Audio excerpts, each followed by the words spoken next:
Oi, gente, tudo bom com vocês? Eu sou a Camila, sejam muito bem-vindos ao canal do Pipoca na Madrugada. E no vídeo de hoje eu venho falar sobre Guardiões da Galáxia. E a primeira vez que eu vi falar sobre eles, sobre o primeiro filme, eu me perguntei, quem são eles? Eu quero saber mais. E a resposta foi mais do que satisfatória e a paixão por esse grupo, obviamente, foi à primeira vista. E agora, depois de quase 10 anos acompanhando aventuras, conquistas, batalhas e perdas, chegou a hora da gente se despedir do grupo oficial em Guardiões da Galáxia 3, que está em cartaz nos cinemas, sob o ótimo comando do diretor James Gunn, que entrega um filme emocionante que faz o espectador torcer por cada um deles. É um filme que não depende totalmente de algo maior, em que a gente vai ver apenas ali o grupo de heróis salvando o dia, salvando o mundo. Os personagens aqui são a alma da história e é isso que faz a trama funcionar. Esse vídeo vai ter spoilers porque eu quero também focar aqui no final e falar sobre as cenas pós-créditos. Então, se vocês querem saber mais sobre Guardiões da Galáxia 3, continue assistindo esse vídeo, já aproveita, deixa o seu like aqui pra mim porque é muito importante. Eu vou saber se você gosta desse tipo de conteúdo. Comenta aqui embaixo se vocês pretendem assistir este filme e, é claro, se inscreva aqui no canal para não perder nenhuma novidade que eu postar aqui.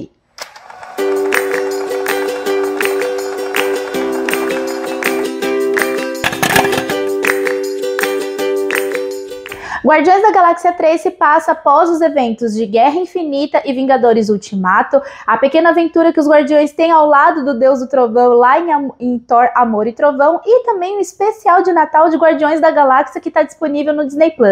E aqui o filme acompanha o grupo tentando se estabelecer num local chamado Lugar Nenhum, enquanto cada um tenta se recuperar, né, dos últimos acontecimentos e tenta encontrar o seu espaço para chamar de lar. No entanto, a reviravolta começa por conta do passado turbulento do Rocket, uma vez que uma figura antiga e perigosa retorna para assombrá-lo e também assombrar todo mundo que está com ele. E durante um ataque em Lugar Nenhum, o Rocket é gravemente ferido, e enquanto ele fica entre a vida e a morte, ele passa a ter flashes sobre o seu passado sombrio e turbulento, na qual ele teve transformações que o tornou como ele é hoje. Mas a gente também vê que há uma fresta de luz, uma vez que o Rocket faz amizade com outros animais que também passaram pela mesma situação que ele, e agora eles criam a esperança de viverem num mundo melhor e que os aceitem como eles são agora. Ao ver o Rocket lutar pela vida, o Peter Quill imediatamente se reúne com os Guardiões para encontrar uma solução para salvar o amigo, enquanto tenta defender o seu lar e também lidar com a dor da perda da Gamora, uma vez que a versão dela dessa linha do tempo morreu nas mãos do Thanos lá em Guerra Infinita, se lembram disso? Mas o Peter e o grupo vão contar com a ajuda da atual Gamora, aquela que está nessa linha do tempo, que é uma versão mais desajustada, meio babaca e parceira na hora exata. Um ponto que o James Gunn acerta desde o primeiro filme e utiliza a mesma fórmula aqui no terceiro é a construção dos personagens e a dinâmica do grupo, que envolve o espectador, então faz a gente rir, se emocionar, se envolver e torcer por cada um deles. Então é interessante ver isso aqui na história, porque, por exemplo, todo filme de herói, a gente precisa ter o seu vilão, o seu antagonista e o gatilho para que o problema surja, né, e os heróis entrem em ação. E de fato isso acontece, mas a problemática aqui não ofusca e não se torna o centro das atenções da trama. É o brilho dos personagens que se torna a alma da história e faz tudo dar certo aqui. E isso que é interessante e faz a gente se apaixonar ainda mais pelo filme, né? E é por isso que Guardiões da Galáxia 3 se torna tão especial, porque a gente vê que é um filme feito de coração, e isso é um mérito total do diretor, do James Gunn, que escreve e dirige o filme, e obviamente do elenco. E eu digo que quando os personagens são a alma da história, é que fazem tudo funcionar, porque de fato é. Lá no primeiro filme a gente vê a formação do grupo, já vê ali a origem do Peter, né, a sua família na Terra, como ele foi parar lá no espaço, né, de onde veio cada integrante, também dá um destaque maior lá no final pro Groot. No segundo filme se aprofunda ainda mais nas origens do Peter, traz mais novos personagens, um envolvimento muito maior para a história. Nos filmes dos Vingadores, a gente sabe mais da história da Gamora e da Nebulosa, as filhas de Thanos, né, já que o vilão entra em ação. E aqui o terceiro filme de Guardiões foca na origem do Rocket, né, que também merecia o seu destaque aqui e foi sensacional. Guardiões da Galáxia 3 traz de volta as ambientações intergalácticas coloridas, os cenários espaciais de encher os olhos, com bons efeitos especiais, todas as sequências de ação são boas, deixa o público vidrado ali, torcendo, né, pelo que vai acontecer com cada personagem, fica naquela expectativa, ao mesmo tempo que também cria aquela angústia, né, por conta do medo do que possa vir a acontecer logo em seguida. E tudo isso é moldurado pela fantástica trilha sonora que conta com canções dos Beastie Boys, Radiohead Heart, Bruce Springsteen, Florence and the Machine e os clássicos do primeiro filme. Então, assim, Guardiões da Galáxia continua entregando uma das melhores trilhas sonoras de filmes. Sem dúvidas, o coração do filme são os personagens, seus desdobramentos, suas dinâmicas que faz a história se tornar especial. Quem diria que Guardiões da Galáxia 3 ia trazer a origem do Rocket como trama principal da história? Se algum dia você achou o personagem mediano ou um mero coadjuvante,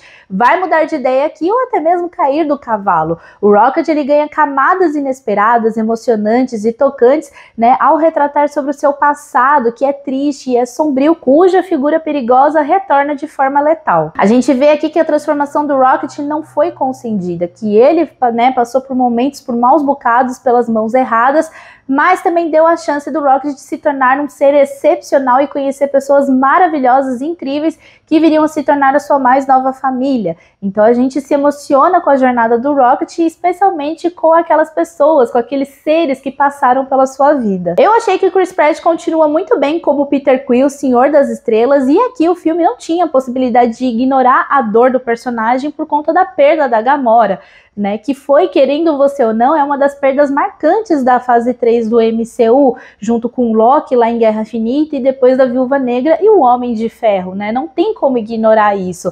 E a gente vê que o maior trauma do Peter é ser deixado, no sentido de sempre perder uma pessoa que ele ama. Então ele perdeu a mãe lá na Terra, né, e juntamente com a sua família na Terra.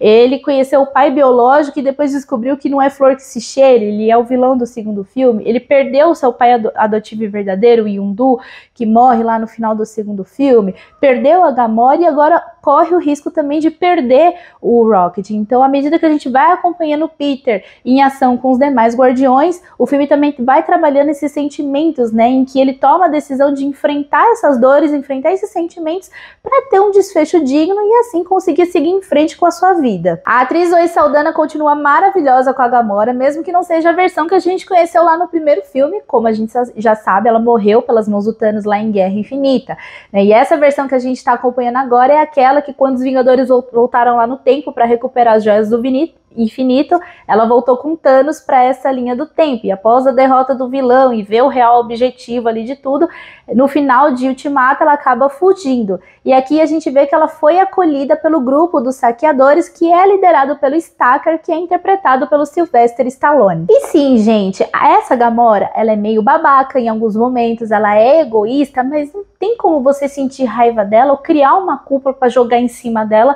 porque assim, ela é uma outra versão, não é a Gamora que a gente conheceu, que construiu uma relação, uma vida com os Guardiões, né? Ela tá vivendo numa época que não é dela, ela faz parte de uma linha do tempo, né, do passado, então ela tá vivendo numa linha do tempo cuja memória ainda não foi construída, né, não tem essa memória junto com os Guardiões, e ainda assim a relação e a dinâmica que ela cria com o grupo, especialmente com o Peter, faz ela ajustar certas atitudes, mas não muda totalmente a sua essência, e isso pra mim torna a personagem genial aqui no filme.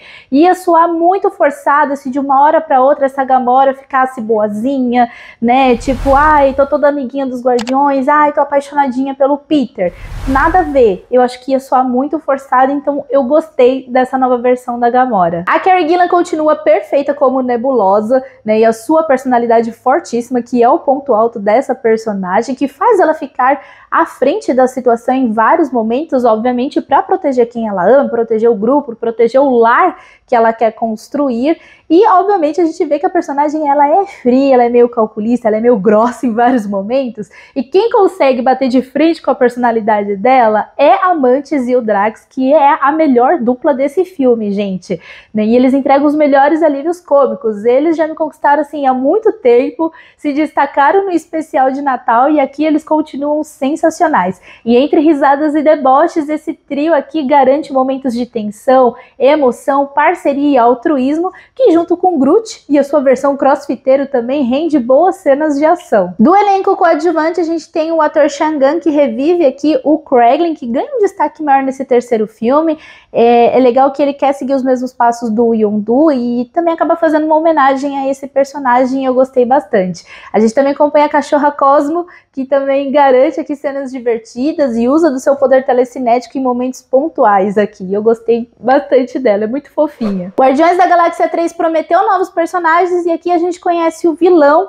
Peço perdão porque eu não sei pronunciar o nome do ator, eu vou deixar escrito aqui. E ele interpreta o Alto Evolucionário, que é responsável por criar o Rocket e também por modificar vários seres. O seu principal objetivo aqui é criar um novo mundo, né, em que assim, ele viu o que há de melhor na Terra, então ele quer criar um planeta 100% perfeito com esses seres modificados agindo como humanos. O que torna o Alto Evolucionário excelente aqui é a forma como ele é introduzido aqui na história. Então ele se mostra assim, quero fazer um mundo melhor, bibibi, bababó, e aos poucos essas camadas vão caindo e mostrando a maldade pura desse personagem. Então ele é aquele vilão que dá o gás certo à história, porque ele é ruim, ele é mau, ele tem segundas e péssimas intenções. Ele quer criar um novo mundo, mas ele quer impor o seu poder, o seu ideal, a sua capacidade de criar novos mundos, enquanto ele coloca as demais populações à submissão da sua figura ameaçadora. Então, assim, a construção, a introdução desse vilão foi infinitamente melhor do que a do Kang, o Conquistador, lá em Homem-Formiga e a Vespa Quantumania, justamente por saber criar essa atmosfera ameaçadora que assusta, né? Quem é esse cara? Né? Ele é capaz de criar um mundo novo e se ele quiser destruir, ele destrói rapidamente. É assim. Eu acredito que muitos tenham criado a expectativa em cima de um certo personagem chamado Adam Warlock, que aqui no filme é interpretado pelo ator Will Poulter, que de fato tá bem no papel, mas existe o pulo do gato que o James Gunn deu aqui na nossa cara, gente. Talvez vocês se frustrem um pouco, mas eu acho que isso foi feito de proposital, porque o personagem ele é introduzido de uma forma bem farofenta aqui no filme, sim. Eu sei que ele é uma figura super importante nas HQs da Marvel, né? Chamo ele de Deus da Marvel. Ele é aquela figura que seria o oponente do Thanos, mas aqui quando ele é introduzido, o Thanos já não existe mais. O Thanos já morreu. Então ele é introduzido aqui no Guardiões, digamos que ele é o bebê, ele nasce, né? Ele é filho da Yesha, a sacerdotisa do Soberano, se eu não me engano, que é interpretada pela Elizabeth Debicki. Então ele é um Warlock meio bobão, ainda tá aprendendo as coisas, e aqui ele é submisso ao Alto Evolucionário, porque ele junto com a mãe, eles precisam capturar o Rocket para poder proteger a população deles também, né, antes que esse vilão faça alguma coisa contra eles. Então assim, os dois estão à mercê dele. Então o Warlock, ele chega ali, ele tem força, né, então assim, a gente vê que ele é poderoso, ele chega fazendo um estrago ali logo no começo do filme, mas depois a gente vê que ele é bobão. E a participação dele aqui é mais reduzida, então ele aparece em momentos pontuais aqui do filme, não o filme todo. E ele também não cria um laço forte ali com os Guardiões no decorrer do filme. Isso acontece mais na reta final e aí vocês vão entender melhor. Em uma entrevista, o próprio James Gunn já tinha falado que a introdução do Adam Warlock seria diferente, que é um personagem forte e importante, que ele precisaria de um filme só para ele, pra gente conhecer a história. Então não tem uma certa profundidade aqui. Então o plot twist aqui desse filme é a forma como o personagem é introduzido aqui. Particularmente no começo eu achei estranho, eu tinha criado outra expectativa com relação ao Warlock, né, e me surpreendi pela forma como ele é apresentado, mas no conjunto da obra eu acabei curtindo, né? Então eu gostei da forma como o James Gunn fez, quebrou totalmente essa expectativa de todo mundo. Eu sei que nem todo mundo vai gostar, pode ser que alguns saiam frustrados, critiquem essa parte, ok, mas assim, somente o James Gunn poderia fazer isso. Acho que se fosse outro diretor fazendo isso, ia ficar muito ruim. Mas dentro de Guardiões isso funcionou. E uma coisa que eu gosto é a parceria que o James Gunn faz ao longo dos seus trabalhos e vai sempre trazendo essas parcerias para os próximos. Então aqui em Guardiões da Galáxia 3 a gente vê parte do elenco de Pacificador e Esquadrão Suicida. Então a gente tem a participação do Shangan, que por sinal é o irmão do James Gunn, que ele tá aqui, né, desde Guardiões 1 ou 2, se eu não me engano.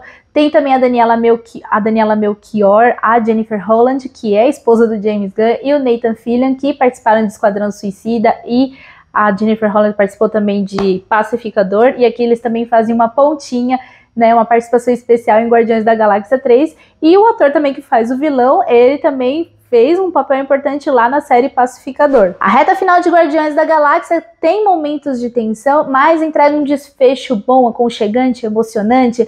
Então nessa reta final, a gente vê os Guardiões chegar no Contra-Terra, que é o planeta que o Alto Revolucionário cria para ser o planeta perfeito. Mas quando a gente chega lá, a gente vê que esse planeta não é tão perfeito como deveria ser. E com o ataque dos Guardiões e a tentativa de raptar o Rocket, que continua ali seguindo entre a vida e a morte, o Alto Revolucionário simplesmente decide destruir a Contra-Terra por completo, sem nem se importar com as vidas criadas lá.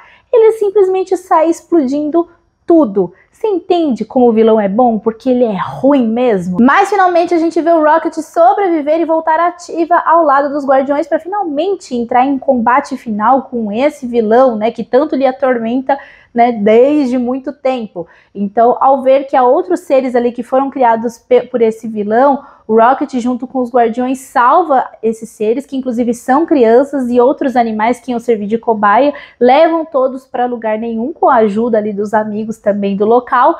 E finalmente o Rocket bate de frente com o vilão e com a ajuda do grupo eles derrotam o Alto Revolucionário. No entanto, né, durante essa fuga a gente toma um susto, uma vez que o Peter Quill sofre um acidente e a gente acredita que ele morreu, né, porque é uma cena que assim assusta. Mas nesse momento, quem salva o Senhor das Estrelas é o Warlock, né, que salva o personagem como forma de retribuir a gratidão pelo grupo ter salvado ele no momento em que o planeta explode e ele vê a mãe, a Ayesha, morrer na sua frente. E com todo mundo salvo em lugar nenhum, os Guardiões decidem que chegou a hora deles se separarem, cada um tomar o seu caminho. Então o Peter decide que vai retornar à Terra para reencontrar sua família, especialmente o seu avô, que há anos não vê, né, já que eles se separam quando ele ainda é pequeno. A Gamora retorna para o grupo de saqueadores e a gente vê que ela é super acolhida e bem recebida pelo Stacker e todos os membros do grupo, que agora é a sua mais nova família. A Mantis decide seguir carreira solo e agora ela vai trilhar o seu próprio caminho, né, tendo as suas próprias decisões, fazendo as suas próprias escolhas, como ela sempre sonhou. A Nebulosa e o Drax ficam em lugar nenhum para reconstruir a cidade e finalmente poder chamar esse local de lar para eles e para todo mundo ali, agora que eles estão com as crianças e com novos seres. E por fim, o Rocket está bem e agora ele é o novo capitão dos Guardiões da Galáxia. E o grupo também tem novos membros. E no final a gente finalmente vê o reencontro do Peter com seu avô. Agora vamos falar sobre as cenas pós-créditos, e são duas cenas extras em Guardiões da Galáxia 3. A primeira apresenta o novo grupo Guardiões da Galáxia, com o Rocket como capitão, o Groot, que tá maior, mais crossfiteiro ainda, o Kraglin, que se juntou a eles, a menininha ali do grupo de crianças que são resgatadas, que é a Jub Jub, que ela é super fofinha e ela parece ser bem forte. E ele, Adam Warlock, também se junta aos Guardiões. E eu acredito que a gente vai ver esse novo grupo em outros filmes do MCU, mais precisamente eu acho que eles devem retornar nos filmes Vingadores. A segunda cena pós-crédito mostra o Peter Quill ali tomando café da manhã com seu avô, enquanto isso a câmera foca no jornal que o avô tá lendo e a gente vê a notícia de que o ator Kevin Bacon havia sido abduzido por seres alienígenas, e isso de fato aconteceu lá no especial de Natal de Guardiões da Galáxia do Disney+. Quem assistiu vai entender essa referência, mas não para por aí, porque a Marvel anuncia que o Senhor das Estrelas vai retornar ao MCU. Será que ele retorna em Vingadores? Então é isso, gente. Essa foi a minha crítica sobre o filme Guardiões da Galáxia 3, que está em cartaz nos cinemas. Se vocês puderem assistir, assistam, porque esse filme tá muito bom, tá bem feito, tá bem divertido, tá emocionante. É o último filme do James Gunn na Marvel, porque agora ele está à frente da DC. É um diretor que vai fazer falta aqui no MCU, sim, gente. Eu gostei muito dele aqui, fazendo os filmes dos Guardiões da Galáxia. Então, é um diretor que vai fazer falta, pelo menos pra mim. Mas eu quero que dê muito certo para ele lá na DC e, obviamente, estarei lá para conferir essas produções. Então, se vocês gostaram desse vídeo, deixe o seu joinha, compartilhe o vídeo com seus amigos, me siga nas redes sociais para a gente conversar mais e, é claro, se inscreva aqui no canal para não perder nenhuma novidade. Um beijão e até a próxima!